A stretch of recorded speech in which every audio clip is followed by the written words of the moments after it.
आज भारतीय जनता पार्टी के इस कार्यालय में संशोधन अधिनियम 2025 पर एक संक्षिप्त कार्यशाला का आयोजन किया गया है, जिसकी अध्यक्षता हमारे जिले के नवयुवक अनुशासन प्रिय यशस्वी जिला अध्यक्ष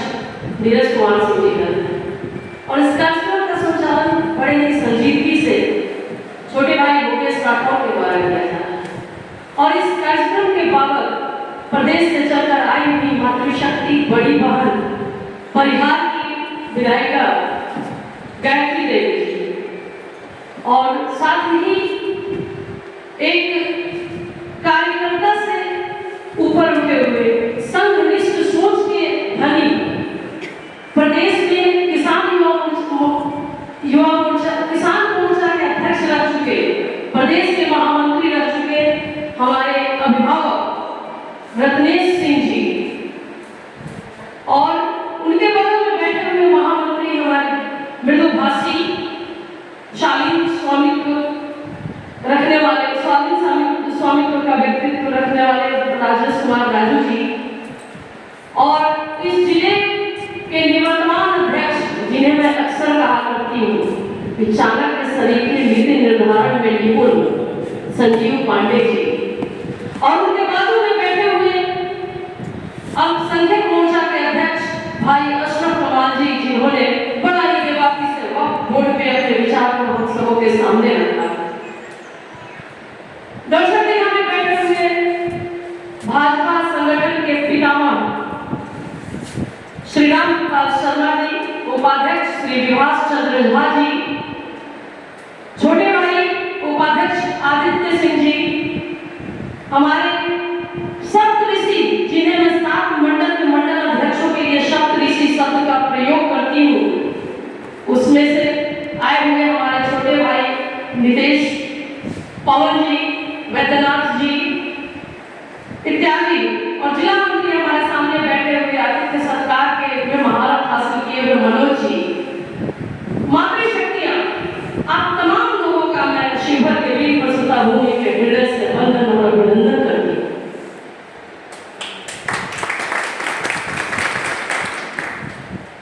मित्रों, आज वक्फ बोर्ड पे चर्चा का मौका मिला है और सौभाग्यशाली हूँ कि मुझे भी आपके सामने कुछ उद्गार व्यक्त करने का मौका दिया गया। वक्फ की अवधारणा इस धराधाम पर तब आई जब मोहम्मद साहब ने 600 खजूर के पेड़ों को दान किया था। उनके दान करने का मकसद ये था कि समाज में कोई गरीब, दलित, वंचित और भूखा नहीं रहे। इस बाबत उन्होंने अविभाज्य धर्मार्थ और परमार्थ की अवधारणा से वक्फ बोर्ड के तरफ कदम बढ़ाया। उससे आगे अगर हम चलते हैं तो उमर खलीफा की बात करें, उन्होंने भी कुछ अपने संपदा को वक्फ बोर्ड में देने की बात कही थी और उन्होंने पैगंबर साहब से अपना भिक्षा जारी किया था और साफ शब्दों में कहा गया था कि इन संपत्तियों का उपयोग समाज के उस वर्गों के लिए करना है जो भूखे हैं, पिछड़े हैं, दलित हैं, शोषित हैं, समाज में विधवाएं हैं, बच्चे हैं, उनके समेकित विकास के लिए, सर्वांगीण विकास के लिए इसका उपयोग किया जाए। लेकिन क्या इत्तेफाक है कि आज के दौर में अगर वक्फ बोर्ड पर एक विहंगम दृष्टि डालते हैं तो पाते हैं कि चंद रसूखदार मुस्लिम हमारे वक्फ बोर्ड के तकरीबन 8 से 9 लाख एकड़ की संपत्ति पे, जमीन पे कुंडली मारकर बैठे हुए हैं और हमारे समाज में 85% से ज्यादा मुस्लिम भाई बहन महिलाएं वंचित हैं इस संपत्ति से, उनको आधारभूत सुविधाएं नहीं मिल पा रही। ये वक्फ बोर्ड हमारे प्रधान सेवक का नजर जैसा कि देश के हर समस्याओं पे रहता है,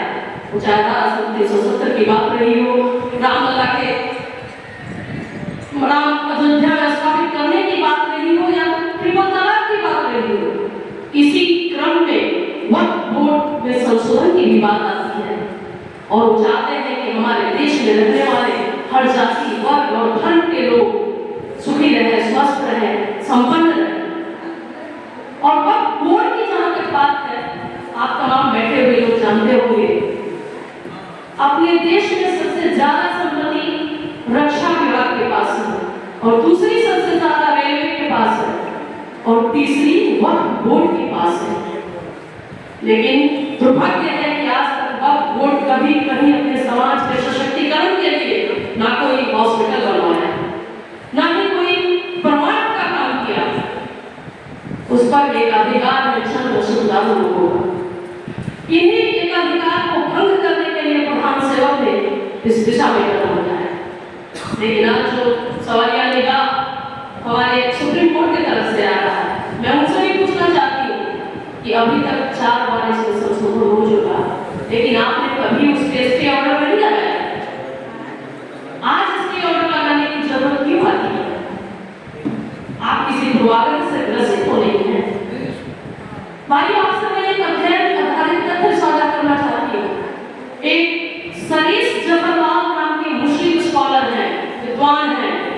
उनका कहना है कि वक्फ बोर्ड के पास इतनी संपत्ति है कि ना सिर्फ मुस्लिम भाई बहनों में जो गरीब हैं, दलित हैं, वंचित हैं, उनका कल्याण होगा अगर वक्फ की संपत्ति को यूज कर लिया जाए, तो हिंदू भाई बहनों में भी कोई गरीब नहीं रह जाएगा।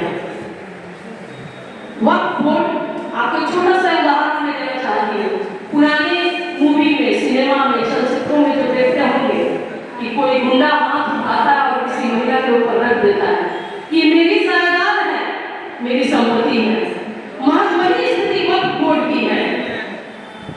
धर्म का चोला ओढ़ा हुआ है वक्फ बोर्ड, वास्तव में वक्फ बोर्ड है, वक्फ बोर्ड नहीं है। इसलिए जैसा कि मेरे भाई अशरफ कमाल जी अभी आकर अपनी बातों को रखे, मैं उनसे और यहाँ बैठे हुए तमाम लोगों के माध्यम से आग्रह करती हूँ कि अपने प्रधान सेवक के इस फैसले का, या उन सदनों से पास होकर राष्ट्रपति जी से मंजूरी मिलने के बाद जो संशोधन मिलाया है, उसके हकीकत को समाज के एक घरों में, और खासकर जो विधर्मी और बाहर के लोग हमारे मुस्लिम भाई बहनों को बहकाने की कोशिश कर रहे हैं, गुमराह करने की कोशिश कर रहे हैं, उन तक पहुंचना है और इस गलतफहमी को दूर करना है, मिटाना है। जैसा कि हमारे प्रधान सेवक कहते हैं कि आप एक हाथ में कुरान रखो लेकिन दूसरे में कंप्यूटर, क्या मकसद है इसका? क्या आपके धार्मिक भावना को आहत करना हमारा कहीं कोई लक्ष्य नहीं है, कहीं कोई उद्देश्य नहीं है? अगर इस तरह की बात होती तो हमारी सरकार की तरफ से चलाई जाने वाली तमाम योजनाएं समेकित है, सार्वजनिक है, सर्वसमावेशी है, सर्वग्राही है। इसलिए किसी भी वक्त का शिकार आप ना हो, और वक्फ बोर्ड में जो संशोधन हुआ है उसको हृदय से स्वीकार करें, अपने सरकार को समर्थन दें, और इस दिशा में हमेशा प्रयासरत रहें कि कोई किसी गलतफहमी का शिकार ना हो। इन्हीं चंद शब्दों के साथ मैं अपनी वाणी को विराम दूंगी, और मैं बहुत ही धैर्य से, बेसब्री से अपने अभिभावक को, जो खुद में ही शब्दों के बाजीगर हैं और प्रखर वक्तृत्व क्षमता के धनी है, उनको सुनने के लिए विदा। धन्यवाद।